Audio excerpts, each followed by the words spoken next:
সফলতার কোনো শর্টকাট হয় না, হয় অনেক কাঠখড় পুড়িয়ে জীবন যুদ্ধের প্রতিটি অধ্যায়ে নিজেকে প্রমাণ করে করে একটু একটু করে আপনি সফল হবেন, একটু একটু করে আগাবেন। ইটস এ জার্নি, এটা কোনো ডেস্টিনেশন নয়।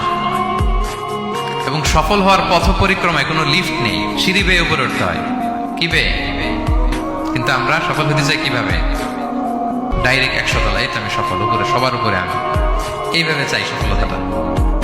সবার উপরে উঠে যাব, গোল্ড মেডেল গলায় পরাই দিবে, আমরা সাকসেসফুল না। সফলতার রাস্তায় কোনো লিফট থাকে না। কি দিয়ে উঠতে হয়? সিঁড়ি বেয়ে ঘাম জড়িয়ে উঠতে হয়। দেখেন, শুধু আলোর মুখ দেখার জন্য মায়ের পেটে আমাদের কত সময় লাগছে বলেন তো?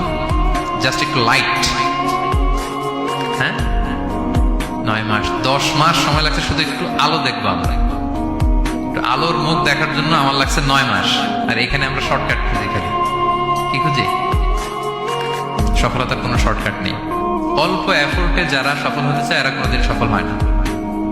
ইউসুফ আলাইহিস সালামের জীবনীটা একটু খেয়াল করেন।